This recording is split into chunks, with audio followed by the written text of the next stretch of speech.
La historia que les voy a contar en los siguientes minutos es la historia de la lógica matemática, que aunque ustedes no lo crean, pues nos ha acompañado desde el principio de la humanidad, desde el principio, vamos a decirlo así, de la humanidad entendida como entes racionales que modelan la realidad, ¿no? Porque pues evidentemente cuando en este planeta había organismos unicelulares, pues estaban más preocupados por evolucionar que por hacer matemáticas, ¿no?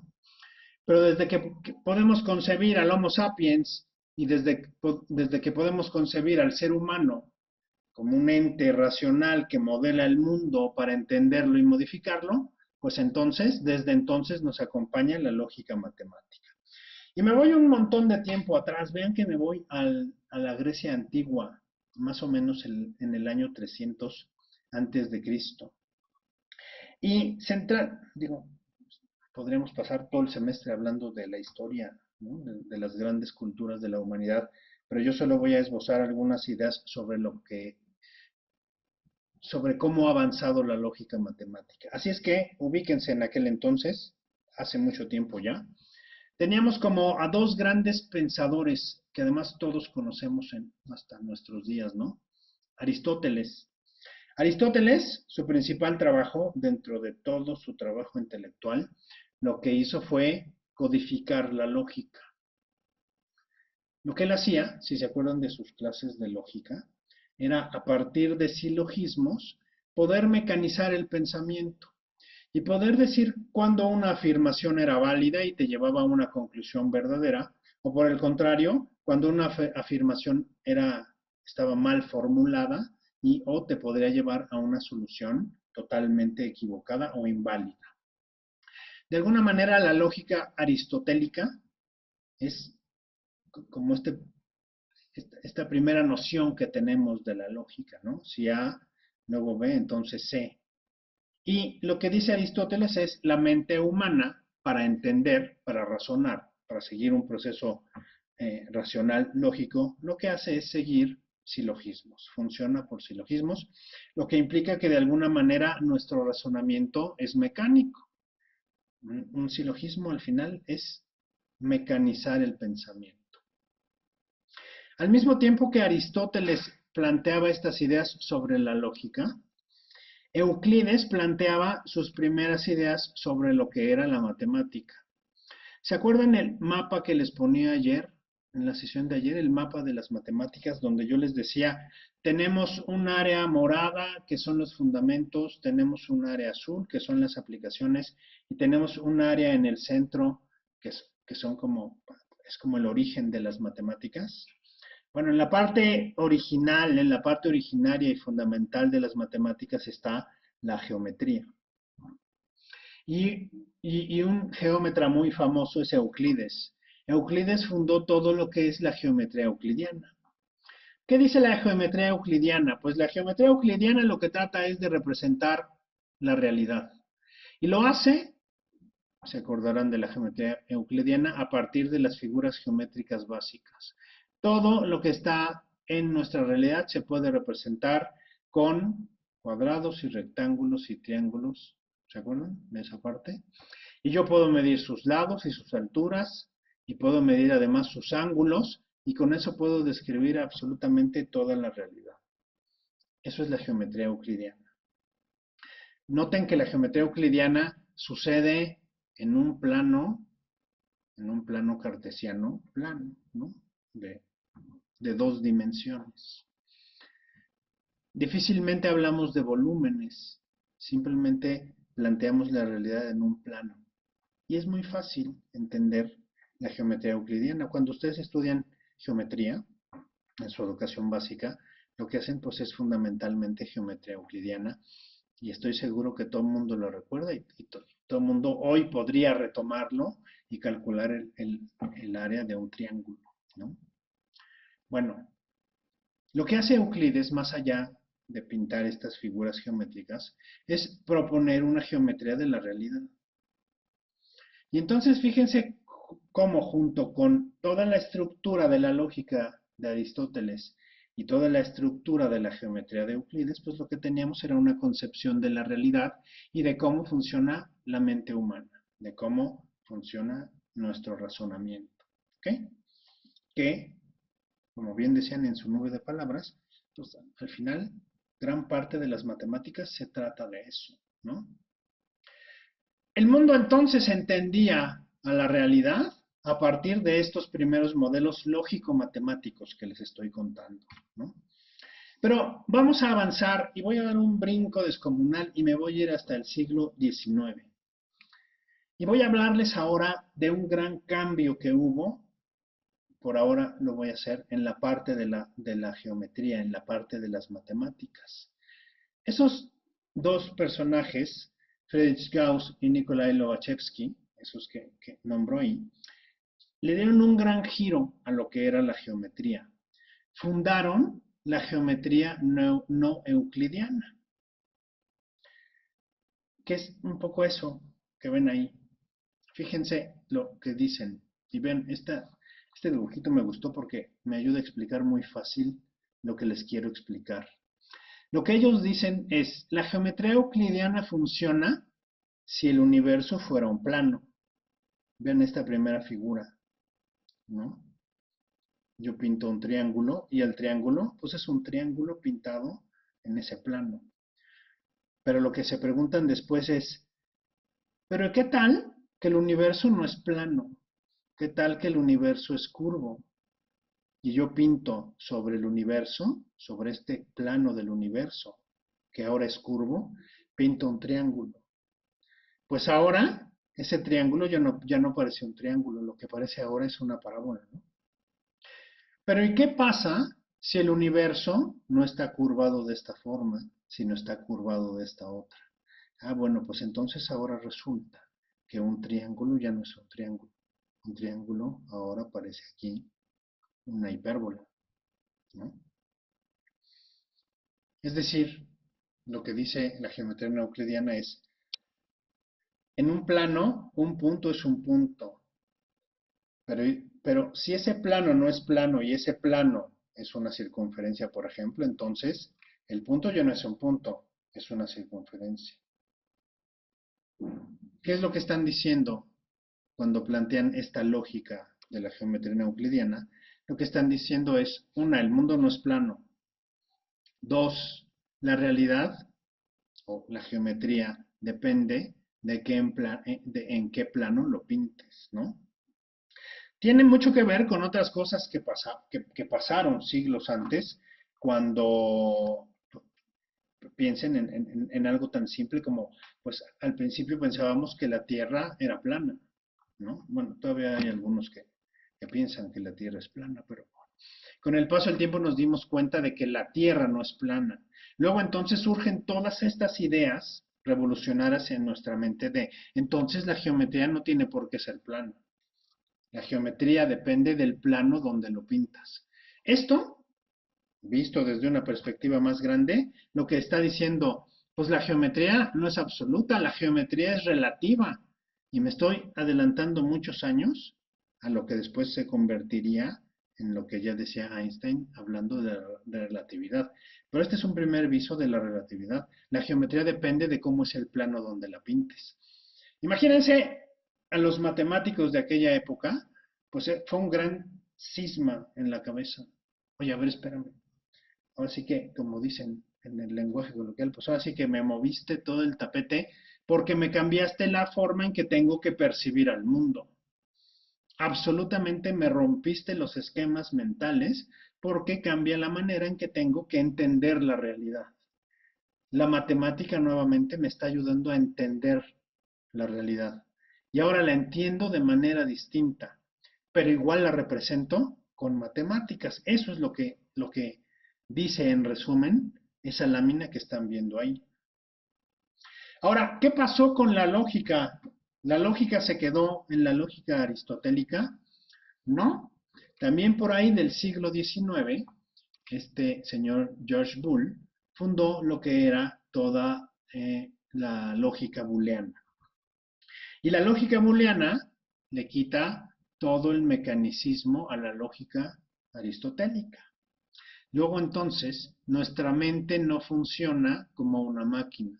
Nuestro razonamiento no es mecánico, como lo decía Aristóteles. Nuestro pensamiento sigue distintas reglas, ¿no? Las reglas del pensamiento, y no sigue un solo camino mecánico, como decía Aristóteles. Por cierto que si tantos años después Boole le seguía llamando las reglas del pensamiento, seguía suponiendo que el pensamiento tiene reglas, ¿no? Y hoy en día es una pregunta que nos podríamos plantear. ¿Y verdaderamente el pensamiento tiene reglas? No, no lo sé, pero no contestemos esa pregunta todavía. La lógica y la matemática, después de tantos años, cambiaron la manera en que concebimos el mundo. O dicho de otra manera, representan el mundo de muy distinta manera a como lo hacían los griegos en el año 300 antes de Cristo, ¿no? Sigo avanzando en cómo ha avanzado la matemática a lo largo del tiempo. Y voy a hacer una pequeña pausa y me voy a parar en 1885. George Cantor eh, empieza a, a estudiar las matemáticas y se da cuenta que las matemáticas poseen o traen consigo algunos errores fundamentales, algunas contradicciones fundamentales. George Cantor hace un esfuerzo por refundar la lógica matemática y lo que hace es tratar de representar la realidad basado en conjuntos. Si yo tengo un conjunto A y tengo un conjunto B, entonces hay un conjunto o un subconjunto en el que están todos los elementos de A y de B que se llama el conjunto unión AB. Si yo tengo un conjunto A y un conjunto B, hay un subconjunto donde están los elementos comunes a y B, se llama el conjunto intersección, ¿no? Por cierto que hay un conjunto que es el conjunto de todos los conjuntos que se llama el conjunto universo. Y también hay un conjunto donde no hay ninguno de los elementos del universo y se llama el conjunto vacío. Y a partir de eso empezamos a establecer relaciones lógicas, nuevamente, que explican el mundo o explican los sucesos en el mundo, ¿no? Los axiomas de probabilidad, no me acuerdo si en este curso vemos axiomas de probabilidad, creo que no. Los axiomas de probabilidad que usamos hasta nuestros días están basados en la lógica o en la teoría de conjuntos. Así de poderosa es la lógica de conjuntos. Y fíjense, es otra manera de representar la realidad, otra manera matemática de representar la realidad. ¿Cuál es mejor o cuál es peor? No las juzguemos por ahora.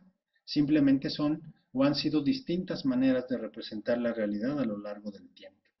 Y estoy seguro que también en algún momento de su educación estudiaron teoría de conjuntos, ¿no? Pues por si no se habían dado cuenta, lo que estaban estudiando era maneras de representar la realidad matemáticamente. Eso es lo que estaban haciendo. Cuando yo hablo de George Cantor plantea esta nueva manera de entender la realidad, lo que quiero que piensen es, ¿y cómo cambió la mente de las personas de esa época? ¿Cómo cambió la manera en que razonaban? Tenía que haber cambiado porque cambió la manera en que concebían el mundo, ¿no? Y eso es lo que ha traído consigo el avance de las matemáticas. Me voy a parar ahora en 1903. Las matemáticas eran un lío. George Cantor no logró arreglar las matemáticas. La teoría de conjuntos tiene serios problemas lógicos, ¿no? Que pues de ninguna manera se podían admitir en la matemática, ¿no? Cosas tan absurdas como si yo dijera que el conjunto que solo me contiene a mí, Cristian Vázquez, es el conjunto Cristian Vázquez. Bueno, yo no soy un conjunto, yo soy una persona. Yo soy una unidad, no puedo ser el conjunto que solo me contiene a mí, ¿no? Y así como ese ejemplo que parece tonto, la teoría de conjuntos puede tener un montón de problemas lógicos, ¿no? Las matemáticas, decían Russell y Whitehead, Bertrand Russell, que además de un gran filósofo era un gran matemático del siglo pasado, decía, las matemáticas no pueden tener errores, las matemáticas no pueden ser contradictorias, las matemáticas tienen que ser perfectas y nos tienen que servir para representar al mundo. Así es que, junto con Whitehead, otro destacado matemático del siglo pasado, de principios del siglo pasado, escriben este libro que se llama Los Principios Matemáticos o el Principia Matemática. Ellos pretendían que en ese libro, que pueden ver en la foto, se contenía toda la lógica matemática libre de errores. ¡Qué maravilla! ¿No? Si ya arreglamos las matemáticas y está libre de errores, pues entonces ya arreglamos el mundo, ¿no? Esos principios matemáticos pretendían justo eso, mecanizar la lógica y la matemática tal que ningún razonamiento nos llevara a conclusiones contradictorias. Y yo les pregunto, ¿ustedes creen que eso se puede? ¿Ustedes creen que es posible llegar a a conclusiones no contradictorias cuando analizamos la realidad? Yo creo que no. Y las matemáticas, aunque sean la mejor manera de representar la realidad, no pueden estar libres de errores o de contradicciones, porque al final las matemáticas son un modelo de la realidad, no son un ente que por sí mismo puede lograr la perfección.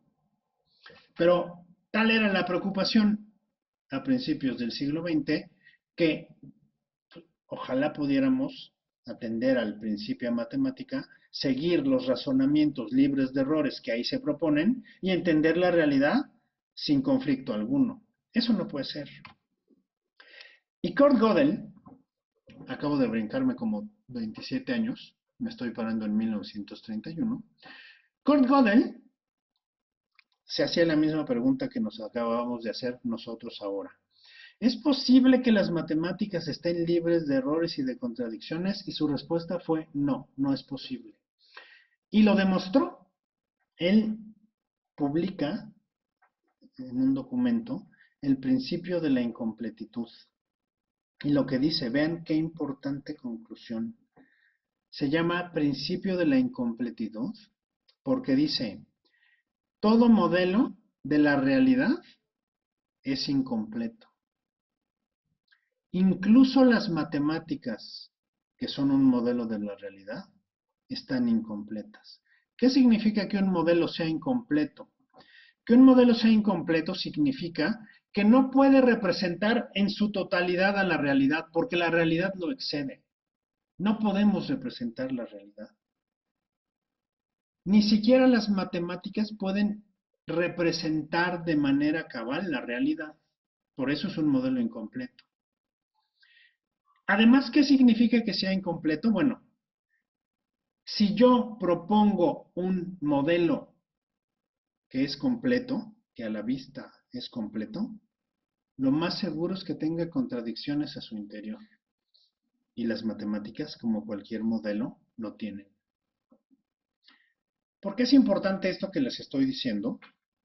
Pues porque empecé esta charla, esta línea de tiempo diciendo que nosotros en realidad no entendemos la realidad ni estudiamos la realidad. Lo que hacemos para llevar a cabo nuestro proceso cognitivo es modelar la realidad.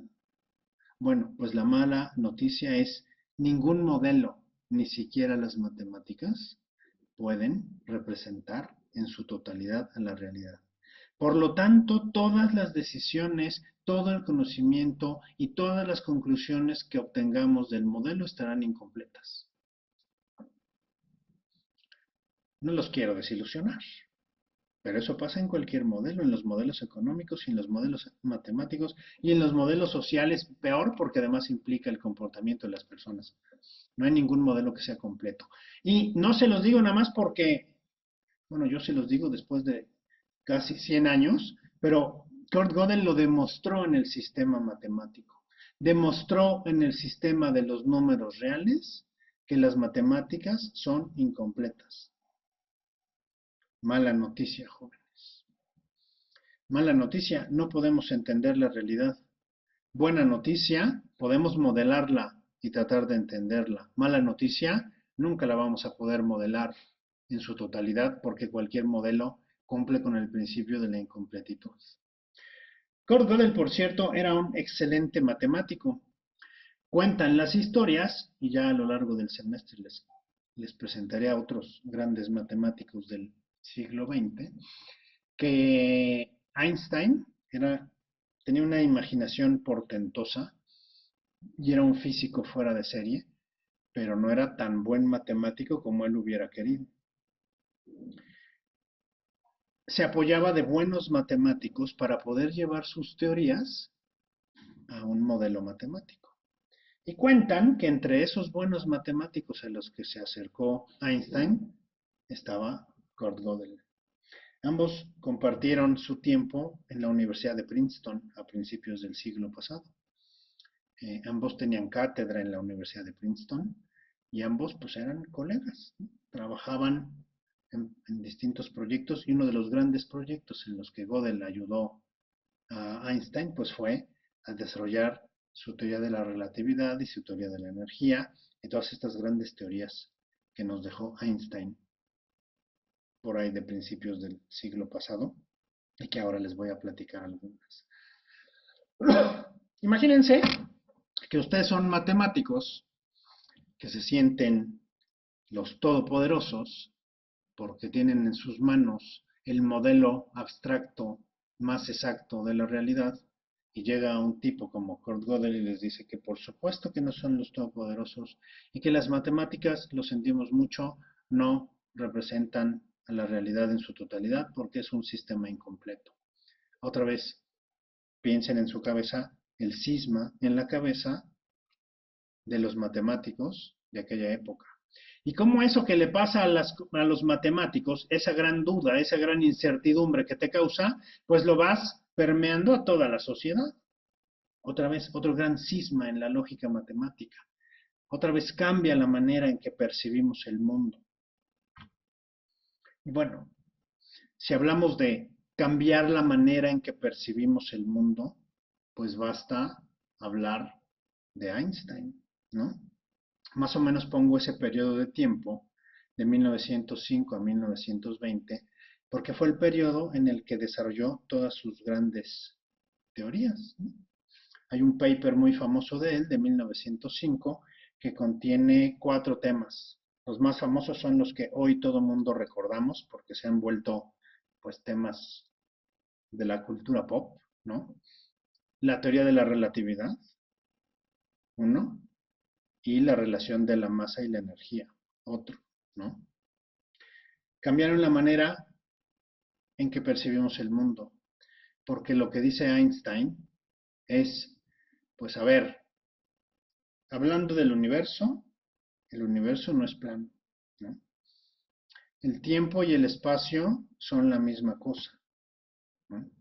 Y el tiempo es relativo.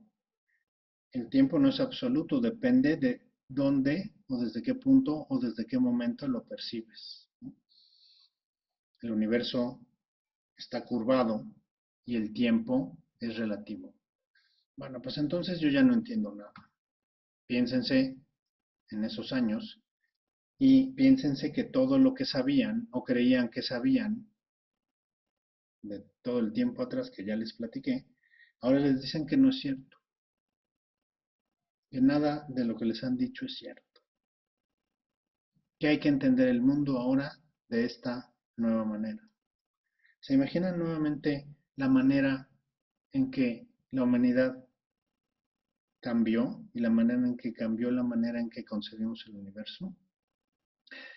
Para cuando llego a este punto, lo que les estoy diciendo, ¿ya se dieron cuenta de los grandes avances en la lógica y en la matemática?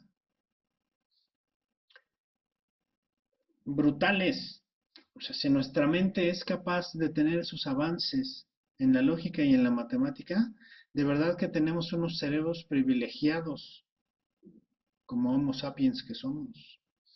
Hacemos unas matemáticas y hacemos una ciencia formidable, ¿no?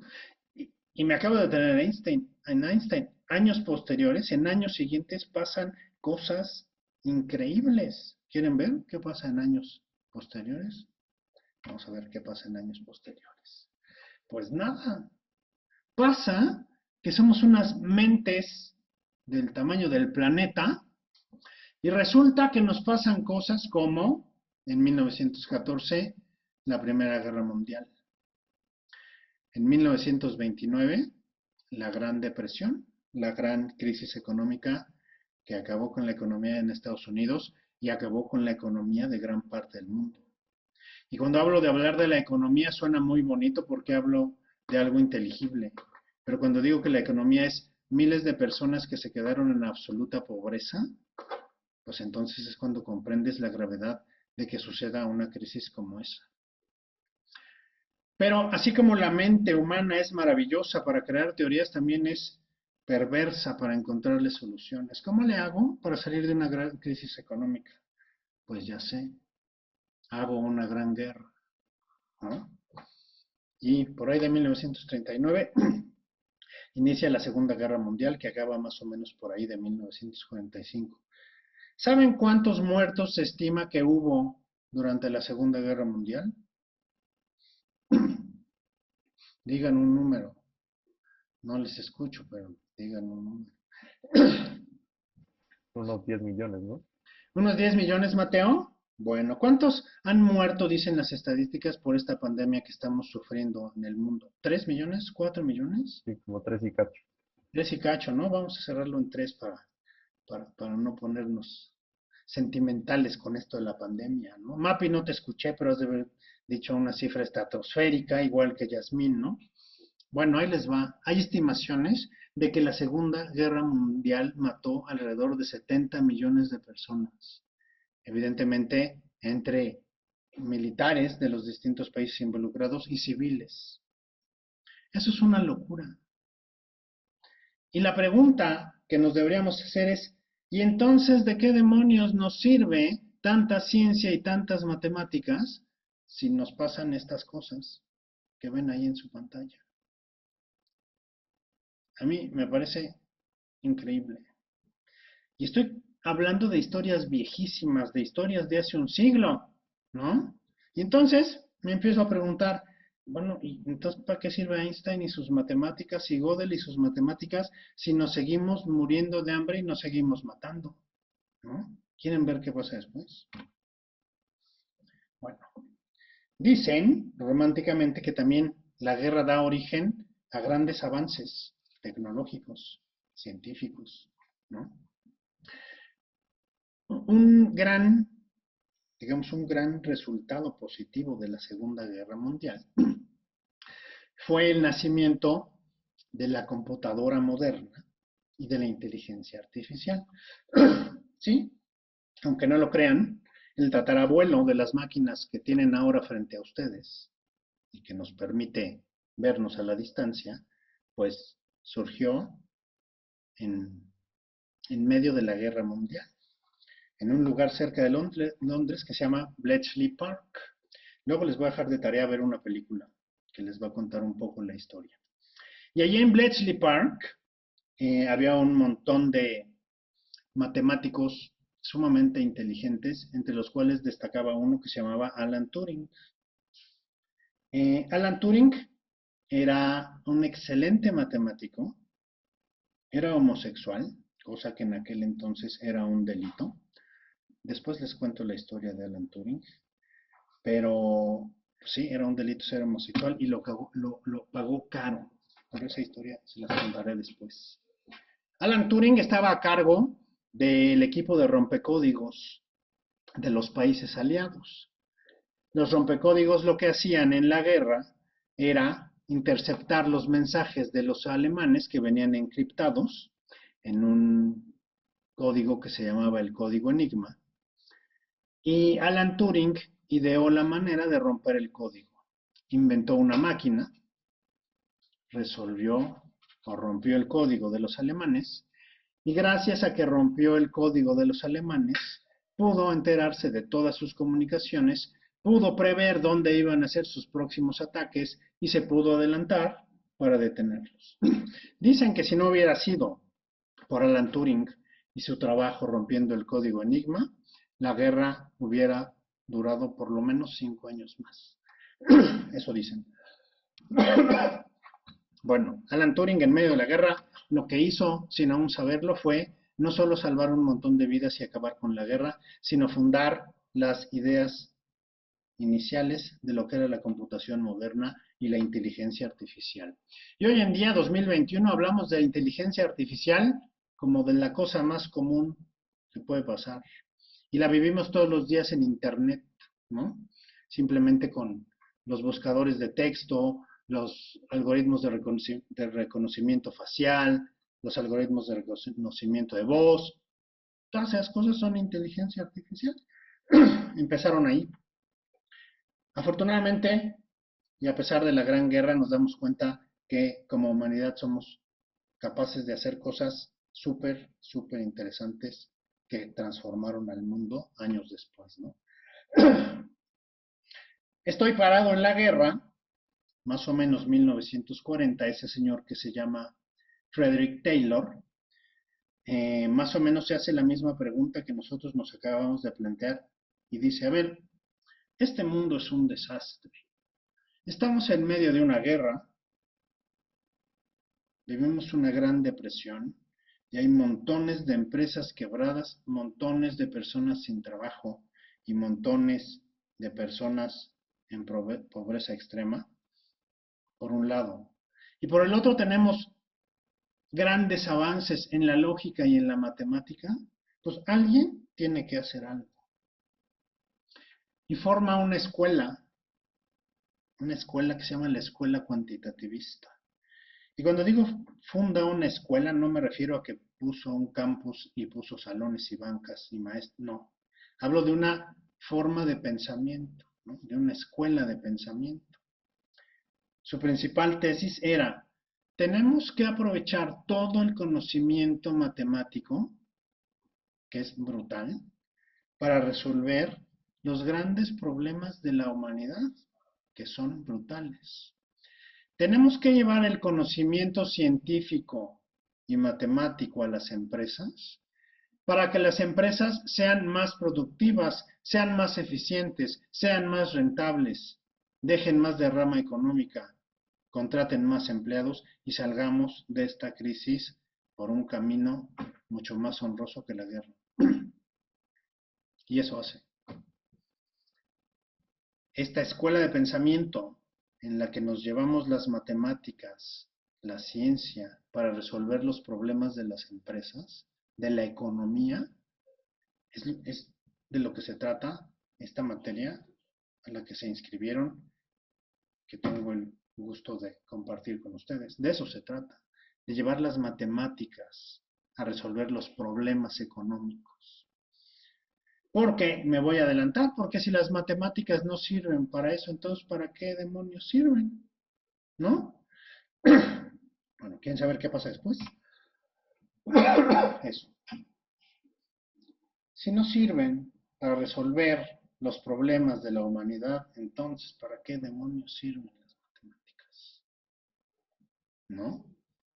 Pues no son nada más para ponerlas en el Excel y divertirse y decir me gustan o no me gustan. Deben servir para algo más, ¿no? Y recorto un poco mi línea de tiempo, pero la podríamos platicar mucho más porque para esta parte de la línea de tiempo ustedes ya existían. Bueno, y yo también, ¿no? Antes, ¿no? Podríamos platicarla con mucho más detalle. Fíjense, de la guerra, que ya les platiqué un poco la historia de la computadora y la inteligencia artificial de Alan Turing, empieza a haber desarrollos tecnológicos hasta que llegamos a un nivel suficiente para que en los años 80 del siglo pasado fuéramos capaces de llevar la computación a probablemente un aparato del tamaño del escritorio donde ahora están ustedes trabajando, pero era llevar la computadora a sus casas y era tener poder de cómputo en el escritorio de las personas, ¿no? empieza la gran era de la computación. Yo más o menos la primera vez que vi una computadora, y no crean que soy tan viejo, fue más o menos por 1984. Una cosa como esa que ven en la foto, más o menos. No hacían nada, ¿no? Tenía más memoria yo que la computadora, ¿no? Y en una de esas hasta más poder de procesamiento. No, no es cierto. Pero eran máquinas muy limitadas y sin embargo era poder computacional en manos de un niño, créanme, de 8 años, ¿no? Me brinco algunos años y me paro en los 2000, ¿no? Y la nueva gran revolución se llama el Internet. El Internet, este gran avance tecnológico, lo que hizo fue cambiar el mundo. Tanto lo cambió que un ejemplo es, hoy en día podemos estar teniendo esta clase 35 personas en 35 lugares distintos, todos reunidos gracias a la magia del Internet. Si lo usamos para bien o lo usamos para mal, eso es nuestra responsabilidad. Pero cambió la manera en que entendemos al mundo. Y me voy a brincar, y ahí ustedes podrían ponerle cosas a la línea de tiempo porque ya saben lo que pasó en esos años, pero me voy a brincar a hace más o menos 10 años, más o menos, ¿no? ¿Qué pasó? Pues pasó que ahora tenemos la computación y la comunicación en la palma de nuestras manos. Hoy no podríamos concebir nuestra vida sin un celular en nuestras manos, ¿no es cierto? Dice Mapi que por supuesto que no entenderíamos la vida sin el celular, ¿no? Y díganme, ¿qué es el celular? Más allá de para qué lo usen, es un poder de cómputo impresionante y un centro de comunicaciones impresionante en la palma de sus manos. Jóvenes, las matemáticas y la lógica y la tecnología son brutales. Y déjenme ponerme otra vez negativo. ¿Y quieren que les cuente historias? Bueno, en el 2008, después de la Gran Depresión de 1930, sufrimos otra gran crisis financiera, ¿no? La gran crisis financiera provocada por la burbuja hipotecaria iniciada en Estados Unidos y el crack de las bolsas de todo el mundo. Otra vez dejó montones de personas en la pobreza total, ¿no? Países totalmente deshechos económicamente, ¿no? Y bueno, las crisis no se van a acabar nunca. ¿Quieren que les cuente otra? La que estamos viviendo ahora. No había una crisis económica tan brutal desde hacía mucho tiempo. Ni siquiera la de 2008 fue tan grave en términos económicos como lo está haciendo ahora la pandemia que nos azota, ¿no? Y es cuando dices, bueno, pues no entiendo. Y la ciencia no nos da para acabar con el virus, de veras, no nos da. Pues apurémonos porque nos tiene que dar, ¿no? Hay otro libro que en algún momento les recomendaré que se llama El gen egoísta, de un señor que se llama Richard Dawkins, que dice, al final, un virus es igual que nosotros. Es decir, nosotros somos un montón de células formando un organismo multicelular, ¿no? Pero si a mí me parten, si a una persona como a nosotros nos parten, nuestra unidad básica es una célula que compite con un virus. A nivel unicelular, un virus puede ser más poderoso que nosotros.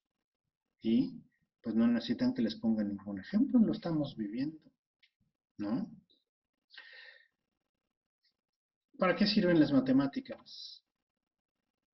Si las matemáticas no sirven para resolver los grandes problemas de la humanidad, pues entonces no sirven para nada.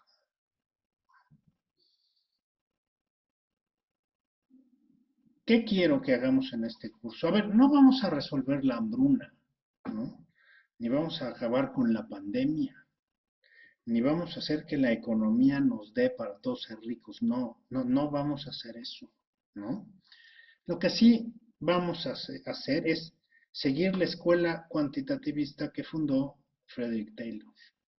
Vamos a llevar las matemáticas al ámbito de los problemas económicos de las empresas para tratar de obtener resultados racionales y tomar decisiones racionales con respecto del adecuado uso de los recursos que son limitados.